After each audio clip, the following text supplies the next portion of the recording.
এবং সরকারি দল থেকেও বলা হয়েছে আপনি এটা থামানোর জন্য আপনি একটা গান চালাই দেন যাতে আপনি তো 1 মিনিট ইয়া করতে পারতেন। সেটা তো সম্মান জানানোর তো দরকার। আপনি তো একটা এখানে একটা প্রতিবাদ মানে গান চালায় দেন বিষয়টা কি এইভাবে এটা বলা ঠিক আছে, এটা আপনি এটা আপনি খুব আপত্তিজনক কথা বলছেন। একজন জাতীয় এটা কোনো গান না, তিনি বলছেন যে এটা কোনো গান না ভাই, এটা শুরু হয়েছে, চালানো হয়েছে।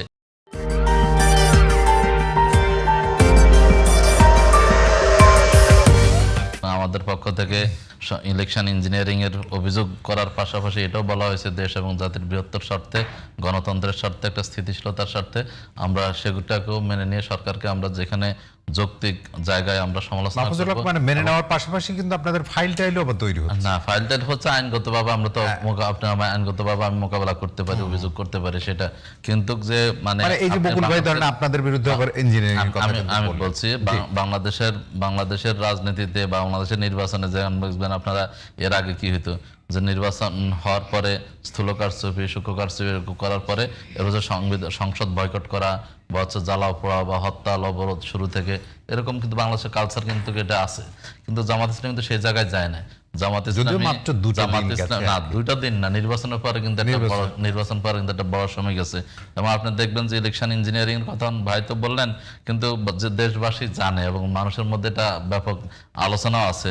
আপনি দেখবেন কিছুদিন আগে আমাদের এই সাবেক উপদেষ্টা তিনি যেভাবে বলছিলেন যে কিভাবে মেইনস্ট্রিম হইতে দেয় নাই, কিভাবে ঠেকানো হয়েছে, এবং অনেকটা আত্মস্বীকৃতি বা হচ্ছে যে স্বীকারোক্তিমূলক জবানবন্দি কিন্তু দিয়েছেন। তো এই সব কিছু যদি আমি একটু শেষ করি এই বিষয়টা বলি, তাহলে সেই জায়গাতে তারপর আমরা বলছি যে আমরা এত কিছুর পর আমরা শপথ গ্রহণ করেছি, সংসদে গিয়েছি এবং আলোচনায় আমরা অংশগ্রহণ করছি। কিন্তু দেখেন আমাদের মাননীয় প্রধানমন্ত্রী তিনি নিজেও কিন্তু গণভোটের পক্ষে কি চেয়েছেন, প্রচারণা করেছেন, একবার শেষ মুহূর্ত হইলো তিনি প্রচারণা অংশগ্রহণ করেছেন এবং সবাইকে হা ভোট দেওয়ার জন্য বলেছেন। আমাদের ভাইয়েরাও অনেকে যদিও বিরোধিতা করেছেন মাঠ লেভেলে, কিন্তু উপরে বা জনগণের সামনে বলেছেন গণভোটে হা দেওয়ার জন্য, এবং জনগণ হা ভোট দিয়েছে। প্রায় 70% মানুষ একটা ভোট দিয়েছে। এখন আমাদের আজকে স্বরাষ্ট্রমন্ত্রী, যদিও তিনি স্বরাষ্ট্রমন্ত্রী, কিন্তু তিনি এখন আইনমন্ত্রীর ভূমিকা পালন করতেছেন। অনেক ক্ষেত্রে আইনমন্ত্রীকে দেখা যায় না, উনি আইনের সব ব্যাখ্যা দিয়ে দিচ্ছেন। এবং মানে তিনি ওই 5 তারিখের তার ওই বৈঠকগুলোয় তিনি প্রতিনিধিত্ব করেন। হ্যাঁ, ওই সময়কার তার বক্তব্য যদি শুনেন আর আজকের বক্তব্য যদি শুনেন, তাহলে দেখবেন যে মানে হচ্ছে যে মানুষ কিভাবে বদলায়, রং বদলায়, রূপ বদলায়, সেটা কিন্তু ওনার বক্তব্যের মধ্যে ফুটে উঠছে। ওই সময় তিনি বলছেন যে কিভাবে তারা সংসদে গিয়ে সেটাকে বাস্তবায়ন করবেন, কিভাবে সেটা মানে হচ্ছে বাস্তবায়ন হবে। সেইখানে কিন্তু তার কোনো অভিযোগ ছিল না মানে হচ্ছে যে গণভোট নিয়ে বা হচ্ছে জুলাই আদেশ নিয়ে। জুলাই আদেশ বাস্তবায়ন হওয়ার ব্যাপারে সকল আশ্বাস দিয়েছেন। এখন কিন্তু সংসদে এসে যখন তারা সরকার গঠন করেছে, তখন কিন্তু এখন বাঙালি জাতিকে তারা হচ্ছে হাইকোর্ট দেখাচ্ছে, মানে হচ্ছে যে সবকিছু এখন আজকে বলতেছেন এটা কোর্টের বিবেচনাধীন বিষয়। তারপর হচ্ছে যে এখানে আগে আইনে কাভার করে কিনা 3rd জেন্ডার না 4th জেন্ডার নাকি নিউট্রাল জেন্ডার, অনেক কিছু নিয়ে তিনি হাসাহাসি করতেছেন। কিন্তু ওনার মতো ব্যক্তির কাছে আমরা এটা আশা করি নাই, কারণ জুলাই চেতনা বা জুলাই রক্তের উপর দিয়ে দাঁড়িয়ে কিন্তু আজকে প্রধানমন্ত্রী দেশে ফিরে আসছেন। জুলাই বিপ্লবের যোদ্ধাদের রক্তের মধ্যে দিয়ে কিন্তু আজকে সরকার গঠিত হয়েছে, আজকে নতুন বাংলাদেশ। সেই জুলাই সনদ এত আলাপ আলোচনা, এত বৈঠক, এত খাওয়া দাওয়া, এত কিছুর পরে সেই সময় কিছুই অভিযোগ ছিল না।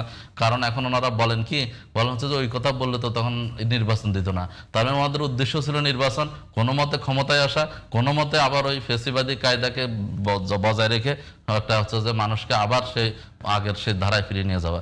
সেটা তো দরকার ছিল না। ওনারা যদি আলাপ আলোচনার ভিত্তিতে বিরোধী দলের যদি বাসায় গেছেন, সেখানেও তিনি আলাপ প্রস্তাব দিতে পারতেন বা সংসদও বলতে পারতেন যে ঠিক আছে আসেন আমরা এটা কিভাবে সমাধান করতে পারি, আমরা এটা কার্যকর করি। সেই জায়গাটাকে না গিয়ে তারা হচ্ছে যে শুরু থেকে অ্যালাউ করেন, সেটা হলো যে জুলাই জাতীয় সনদের যে বিষয়টি এবং গণভোটের যে বিষয়টি, দুটি তো আলাদা বিষয়। মানে তার ভিত্তিতে গণভোটের যে বিষয়, এবং গণভোটটা আপনার মনে হয় কিনা যে আপনি যেটা বললেন যে কৌশলের একটা জায়গা ছিল, এই কৌশলে যদি আপনি চিন্তা করেন তাহলে আগে আপনাদের যে বডি ল্যাঙ্গুয়েজ, যে বলার ভাষা, আর নির্বাচনের পরে যারা জয়ী হলো তাদের ভাষা, মানে দুই জায়গায় মানে কি বলা যায়, মানে ওই সময় কি ভাষা আপনাদের একই রকম ছিল, মানে একটা ইম্পোজ করার বিষয় ছিল কিনা গণভোটের ক্ষেত্রে? মানে ঐক্যমত্য কমিশন বা সংস্কার ওই জায়গা থেকে ইম্পোজ করা হয়েছিল। ইম্পোজ তো করার বিষয় ছিল, কারণ আমরা তো জানতাম যে সংসদে গেলে, ক্ষমতায় গেলে এগুলোকে অস্বীকার করা হবে, এগুলোকে পাশ কাটিয়ে যাওয়ার চেষ্টা করা হবে। এই জন্য আমরা বলছিলাম যে আগেই সেগুলো বাস্তবায়ন হোক। এবং যেগুলোর তখন ব্যাপারে কিন্তু আলাপ ধরেন আলোচনা কথার হয়েছে, কথা হতো, এটা সেগুলো না হচ্ছে হলে যে- ওটা হবে না, হ্যাঁ, ওটা না হলে নির্বাচন। আমরা ওই আশঙ্কায় ছিলাম বিদায় আজকে যেটা নিয়ে এখন মানে হাইকোর্ট দেখানো হচ্ছে বা হচ্ছে আজকে জাতিকে বিভ্রান্ত করা হচ্ছে বা জুলাই সনদকে অ্যাভয়েড করার চেষ্টা করা হচ্ছে, সেই জায়গাটা আমরা আশঙ্কা ছিলাম। আমরা এই জন্য বলছিলাম যে আগে জুলাই সনদটা বাস্তবায়ন হোক, আচ্ছা গণভোট হোক এবং সেটা কার্যকর হোক, সেটার আলোকে এখন নির্বাচন হোক। তাহলে এখন যেগুলো বলতেছেন বা যে কথাগুলো এখন যুক্তি দ্বারা দেখাচ্ছেন সেটা কিন্তু দেখাতে পারতেন না। মানে সংবিধান সংস্কার পরিষদ কি সংবিধানে আছে কিনা? নেই তো। আচ্ছা ভাইয়া, মানে আমি যদি খুব আমি আমার প্রশ্ন বলছি, আমি বলি এই মানে হচ্ছে যে আজকে যে গণ অভ্যুত্থান, এটা কোন সংবিধানের কোন জায়গায় আছে? আজকে যে আপনার হচ্ছে অন্তর্বর্তীকালীন সরকার, ডক্টর ইউনূস একজন মানে সাজাপ্রাপ্ত আসামি ছিলেন, তিনি যে অন্তর্বর্তীকালীন সরকারের অন্তর্বর্তী সরকার কার কাছে শপথ নিয়েছে, কোন আইনে শপথ নিয়েছে? অন্তর্বর্তীকালীন সরকার সেটা কি মানে সেটা কি সংবিধানে আছে? 24 সালের 7 জানুয়ারি নির্বাচন হওয়ার পরে এই আর 26 সালে এসে আবার নির্বাচন, এটা সংবিধানের কোন জায়গায় আছে? আর আপনার পক্ষে যেটা যায় সেটাতে আপনি সংবিধানটা লাগবে না, আর আপনার বিপক্ষে যেটা যায়, স্বার্থের বিরুদ্ধে যেটা যাবে সেখানে আপনি সংবিধান করবেন।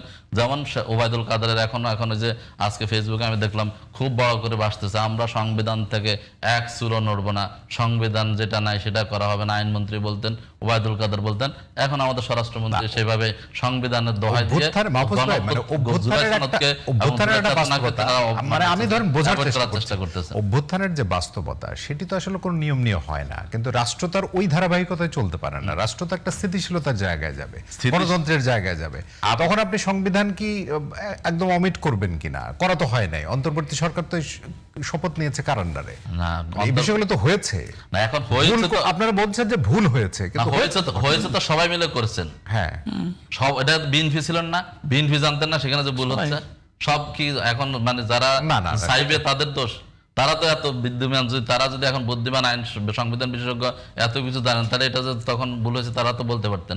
তারা কোন কারণে বলে? মানে নির্বাচনের পরেই যে পরিবর্তনটা হয়ে গেল বকুল ভাই, মানে আগের চেহারা আর পরের এখনকার চেহারা, মানে আগের বক্তব্য এখনকার বক্তব্য, স্বরাষ্ট্রমন্ত্রীর আগের ব্যাখ্যা আর এখনকার ব্যাখ্যা, তখন দুইটার মধ্যে আপনি দেখেন, দুইটা পাশাপাশি রাখেন, দেখবেন যে আকাশ পাতাল না। এখানে এক্সপ্লেনেশনের প্রবলেম। এখানে উনি এখন যা বলছেন আগেও ঠিক তাই বলছেন। বুঝার ফের একটু বুঝার ফের।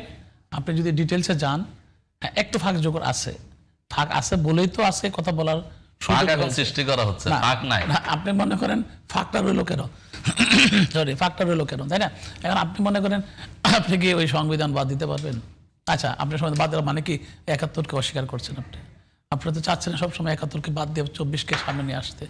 তাহলে কি আমি সবসময় সবকিছুতে 71 ডেকে নিয়ে আনলে জুলাইয়ের আলোচনা হচ্ছে, জুলাই ইয়ার সনদের বাস্তবায়ন নিয়ে আলোচনা হচ্ছে, ওখানে যদি আপনি বলেন যে 71 নিয়ে আসেন, ওটা আমার মাইল ফলক ভাই, ওটা আমার মাইল ফলক। সেখান থেকে আমি ডেভিয়েশন জানবো, সেই ডেভিয়েশনটা সর্বসম্মতিক্রমে সংসদে পাশ করেই তো আসতে হবে। এবং সেটার জন্য আমরা তো বলছি পাশ করান, পাশ করার জন্য এখন সেটা নিয়ে যে বিতর্ক যে পয়েন্টগুলো তো আছে, আমি একটা কথা বলছি, উনি বলছেন এবং আমার দলের হাইকমান্ড যেহেতু কথাটা বলছে যে এটা অধ্যাদেশ না আদেশ, কোন পর্যায়ে আছে।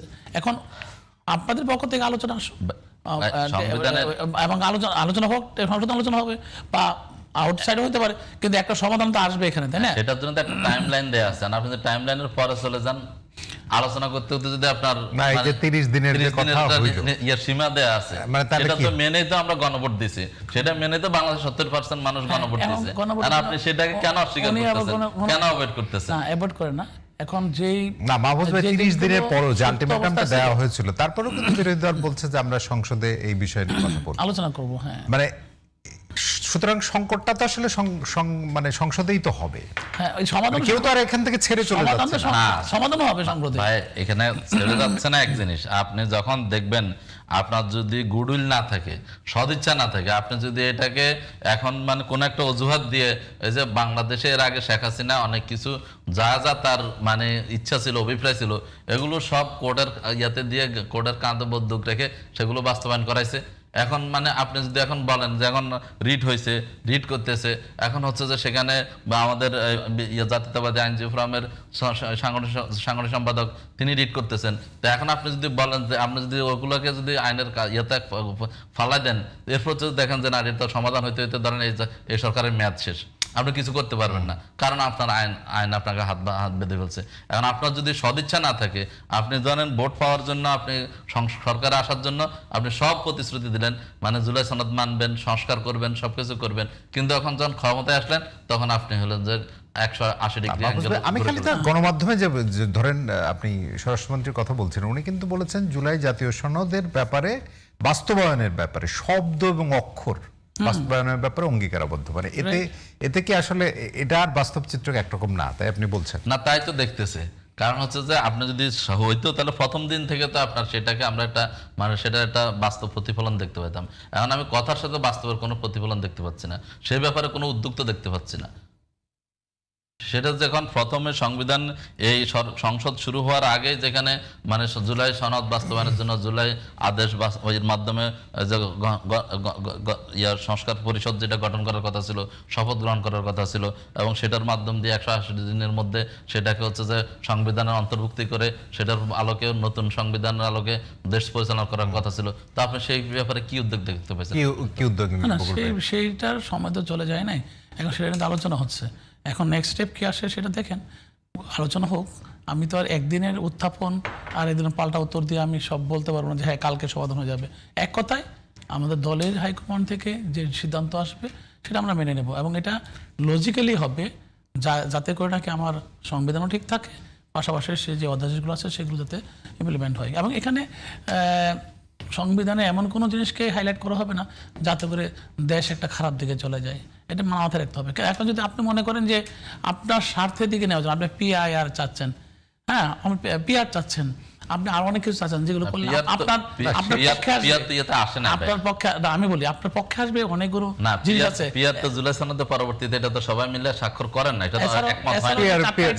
যে 4টা আইটেম আছে এটাও তো আমাদের অনেক কষ্ট করতে হচ্ছে, এখান থেকে আপনাদের সরাইতে গিয়ে তো আমাদের না 6 মাস চলে গেছে মিনিমাম, কিন্তু আপনারা তো একটা জায়গায় মানে হচ্ছে যে এটা এক ধরনের নির্বাচনের আগে মানে জিনিসটা আসলে খুব প্রকাশিত না হলেও যে নির্বাচনে এক ধরনের আসার জন্য, মানে যেহেতু এটি না হলে নির্বাচন হবে না, গণভোট না হলে নির্বাচন, সুতরাং এই এক ধরনের কৌশল আসলে সবাই অবলম্বন করেছে। হ্যাঁ, আমি মনে করি এটা কৌশলটা সেটা এক, আরেকটা তো দেশের কল্যাণের জন্য। তো আপনি মনে করেন এই যে জুলাই সংবিধানটা হয়েছে, ঠিক আছে, জুলাইয়ের এই সংবিধানে যে জিনিসগুলো সংশোধিত আনা হয়েছে আমাদের সংবিধান থেকে, সেগুলো কিন্তু প্রকৃতপক্ষেই তো জনকল্যাণের জন্য। যেগুলো নোট অফ ডিসেন্ট আছে সেগুলো তো আলাদা দেওয়া আছে আমার দলের পক্ষ থেকে। এখন মনে করেন কিছু জিনিস আছে আমার নোট অফ ডিসেন্ট ওনাদের পছন্দ হয় না, আবার এ দেখেন হানা ভোটের মধ্যে দেখা গেছে 4টা আইটেম দেওয়া হয়েছে, 4টা একসাথে হা অথবা না, কিন্তু এর মধ্যে কোনো একটা আমি পছন্দ করি, একটা পছন্দ করবো না। আমি একজন ব্যক্তি, আমি একটা পছন্দ করবো, একটা করবো না, আরেকটা আমি করবো, কিন্তু এখানে একটা এখানে ওনার একটা চালাকি করছে। নির্বাচন আগেও আপনারা বলতে পারছেন যে ভাই এই সিস্টেমটা চেঞ্জ করেন, 4টা জায়গায় 2টা করেন, 3টা করেন, সেটা তো তখন বলেন না, তখন তো আপনিও এই ভোটের পক্ষের প্রচারণা নিশ্চয় করছেন, সেটা তো আপনিও দিয়েছেন। আপনাদের বোঝা উচিত ছিল, আপনাদের বোঝা উচিত ছিল যে কোন জায়গাটার মধ্যে আপনারা বোঝা উচিত ছিল কোন জায়গাটার মধ্যে এখানে জনগণের রায়, আপনি জনগণের রায়ে সরকারে আসলেন, সেটাকে আপনি মেনে নিচ্ছেন, কিন্তু জনগণের রায় সংবিধান সংশোধনের পক্ষে গণভোট দিল 70% মানুষ, আপনি সেটাকে মানতেছেন না, তাহলে এটা কই অবশ্যই মানে তো সেটা কই, সেটা প্রতিফলন কই, সেটা প্রতিফলন হবে, সেটা প্রতিফলন হবে, লজিক্যালি হবে, দেশের কল্যাণে যেটা আমাদের সংবিধানকে ক্ষতিগ্রস্ত করবে না সেই আলোকে করে সেটাকে সাজানো না, সেটা আপনি আজকে সব মিলিয়ে ধরেন আলোচনার মধ্যে দিয়ে সমাধানের জায়গা আছে কিনা আপনার কাছে মনে হয়, নাকি সেটা একদমই ডেডলকের জায়গায় চলে যাচ্ছে? আমার কাছে তো মনে হচ্ছে ডেডলকের জায়গায় নিয়ে যাওয়া হচ্ছে। কারণ হচ্ছে যে যদি আলোচনার মধ্যে সমাধান থাকতো তাহলে অবশ্যই শুরু থেকে ধরেন এই যে আজকে যে সংকটের কথা বলি বা আমাদের মধ্যে সরকারি দল বিরোধী দলের পক্ষে মধ্যে যে একটা হচ্ছে দূরত্বের কথা বলি, বা সারা দেশ এবং জাতি যারা ভোট দিয়েছে 70% মানুষ গণভোট দিয়েছে, তাদের মধ্যে যে একটা উদ্বেগ উৎকণ্ঠা লক্ষ্য করা যাচ্ছে, এটা তো হইতো না যদি ধরেন যে যেদিন শপথ গ্রহণ সেখানে যে উদ্বেগ উৎকণ্ঠা নাই, নির্বাচনী ইশতেহারে যা যা আছে সুন্দর বাস্তবায়ন হচ্ছে না, এখন সুন্দর বাস্তবায়ন হচ্ছে এটা ঠিক আছে, কিন্তু আবার আপনি দেখবেন যে এখন যে যারা হচ্ছে যে অন্তর্বর্তীকালীন সরকারকে কিছুদিনের জন্য মানতে পারেন নাই, গণতন্ত্রের হীন পরিস্থিতি, আজকে আপনি দেখবেন সব জায়গায় প্রশাসন শাসক নিয়োগ করে দিচ্ছে, সেখানে কিন্তু এখন আর ভোটের প্রয়োজন নাই, সেখানে আর গণতন্ত্রের কোনো সমস্যা নাই, কারণ ওনাদের দলীয় লোক বসায় দেওয়া হচ্ছে। আজকেও দেখবেন আপনি জেলা পর্যায়ে কতগুলো জায়গায় বসায় দেওয়া হয়েছে, সিটি কর্পোরেশনে বসায় দিচ্ছে, সব জায়গায় বসায় দিচ্ছে ওনাদের দলীয় লোক। এখন আর ভোটের কোনো তাড়াহুড়া নাই, কারণ শুধু সোনারতরাম সরকারে আছে। এরপর দেখবেন আপনি আইন শৃঙ্খলা পরিস্থিতির যে অবনতি, আজকে এই কিছুক্ষণ আগেও ক্রিয়েটর মানে কন্টেন্ট ক্রিয়েটর রাকিবকে গুলি করে হত্যা করা হলো শহীদ মিনারের মতো জায়গায়, তারপর আমার ওসমান হাদি হত্যা হলো। এবং মানে আপনার দেখেন সারা দেশে এখন আসামিরা গ্রেপ্তারও হচ্ছে। আজকে যে দর্শন হচ্ছে, নারী শিশুদের নারী নিশ্চয়ই এই শুরু করে কথাগুলো তো আইন শৃঙ্খলার যে পরিস্থিতি অবনতি হচ্ছে। আপনারা আজকে ওনারা মবের কথা বলেন, আজকে বাংলাদেশ ব্যাংকে মব করে সেখানকার মানে গভর্নরকে চেঞ্জ করে দেওয়া হচ্ছে। আমি মনে করি যে ওনাদের মনে প্রথম প্ল্যানিং একটা মিস্টেক হয়ে গেছে। কারণ জাতীয় পতাকা যখন উত্তোলন হয় আর যখন আমার সোনার বাংলা জাতীয় সঙ্গীত গাওয়া হয়, ওনাদের চিন্তা করা উচিত ছিল ওই টাইমটা দেওয়া উচিত। টাইমটা দেওয়ার পরে ওই টাইমটা দেওয়ার পরে উনি যখন বক্তব্য দিতেন তখন যদি ওনারা প্লে কার্ড দিতেন তাহলে কিন্তু আমরা বলতে পারতাম না। কিন্তু ওনারা জাতীয় পতাকাও প্লে কার্ড দেখাইছেন, বসেছিলেন, আমার ভিডিওটা স্পষ্ট দেখেন এবং সেখানে চিল্লাইছেন। আমার কথা হলো যে আমি তো ওখানে বসা ছিলাম, কিন্তু এটা খুব সেনসিটিভ ইস্যু, কিন্তু খুব সেনসিটিভ। জাতি কিন্তু দেখেছে, জাতি কিন্তু সবাই ঘৃণা করছে এই ব্যাপারটা। আপনাদের আরেকজন জাতীয় সংসদ সদস্য তিনি কালকে দেখলাম একটা টকশোতে তিনি নিজেই বলেছেন যে ওইখানে যখন মানে ইয়ার সাউন্ড সিস্টেমের প্রবলেমের কারণে যেহেতু ওনারা একটা প্রতিবাদ জানাচ্ছিলেন, তখন তারা বুঝতে পারেন না যে ওই সময় জাতীয় সংগীত ইয়াটা শুরু। মাহফুজ ভাই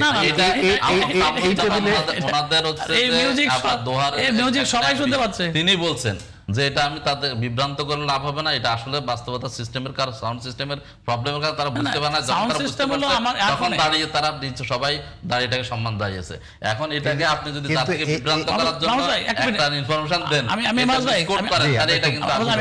এই যে সাউন্ড সিস্টেমটা হলো আর ফোনে অনেক বৃদ্ধ আছেন, তো ওনারা বলছেন যে আমরা এটা সহ্য করতে পারছি না, বিরাট ওজন বা এটা হচ্ছে না। হ্যাঁ, কয়েক মিনিট সমস্যা হয়েছিল, এটা কিন্তু আরো অনেক আগে, আধা ঘন্টা আগে। না, জাতীয় পতাকা তো স্ক্রিনেই দেখা যাচ্ছে, স্ক্রিনে দেখা যাচ্ছে, মিউজিক হচ্ছে আর ওনারা প্লে কার্ড দেখাচ্ছে এবং চিল্লাচ্ছে। তার মানে এটা কি? আমি তো পতাকাকে ঘৃণা করছি। পতাকা না, আপনি ওখানে নিশ্চয় আপনি না মাহফুজ ভাই, ওখানে আপনি ভিডিওটা দেখেন, রাষ্ট্রপতি যখন দেখতেছে তোনারা তার প্রতিবাদটা তো তখন থেকে শুরু করছে। মাহফুজ ভাই আমি আপনাকে একটু ধরিয়ে দিই, এখানে প্ল্যানিং মিস্টেক না, আপনাকে এখানে প্ল্যানিং মিস্টেক যে ওর প্রেসিডেন্ট ঢুকলে যে মিউজিকটা দেবে, জাতীয় সঙ্গীত দিবে, আমরা জানা উচিত ছিল এবং এটা শেষ হলে তারপর দাঁড়াতেন আমরা, সমস্যা ছিল না। মাহফুজ ভাই একটু ধরিয়ে দিই, কারণ হচ্ছে রাষ্ট্রপতির পেছনে যে রক্ষী ছিলেন তারাও কিন্তু বলছিল ডিক্লেয়ার করে, হ্যাঁ, এবং সরকারি দল থেকেও বলা হয় বারবার বলতেছে ওটা চলবে। আপনি এটা থামানোর জন্য আপনি একটা গান চালাই দেন, যাতে আপনি তো এক মিনিট একটা ইয়া করতে পারতেন। সেটা তো সম্মান জানানোর তো দরকার। আপনি তো একটা এখানে একটা প্রতিবাদ মানে গান চালাই দেন, বিষয়টা কি এইভাবে? এটা বলা ঠিক আছে, এটা আপনি আমি তো বললাম এটা আপনি খুব আপত্তিজনক কথা বলছেন। একজন জাতীয় এটা কোনো গান না, তিনি বলছেন যে এটা শুরু হয়েছে, চালানো হয়েছে। মাহফুজ ভাই এই টেবিলে যে একজন নামকরা ব্যারিস্টার যিনি যে আমাদের পক্ষে কথা বলেন, তিনি এই কথা স্বীকার করেছেন, আমি নাম বলছি না, তিনি বলেছেন যে গরিমসি শব্দটা ঢোকার সুযোগ দিয়েছে বিরোধী দল। মানে শুরুতেই যদি আমি তো জাতীয় পতাকা দেখতে পাচ্ছি স্ক্রিনে, রক্ষী বলছেন, সরকারি দল থেকে বলছেন, তারপরেও আমি ওই বিক্ষোভটা তো আমি ওই জাতীয় সঙ্গীতে পরে করতে পারতাম। আপনি যেটা বললেন যে একটা গান চালিয়ে দাও, মানে আমি বলছি যে দেখেন আপনি ওনারা যখন মানে রাষ্ট্রপতি ঢুকতেছে তখন কিন্তু প্রতিবাদটা শুরু করছে। এরকম না যে ওনারা হচ্ছে যে জাতীয় সঙ্গীত চালানোর পরে ওনারা প্রতিবাদ শুরু করছে, ওনারা বসে গেছে, এটা কি অশ্রদ্ধা করছে, বিষয়টা এটা না। কিন্তু আপনারা একটার মধ্যে আরেকটা ঢুকাই মানুষ এটা বিভ্রান্ত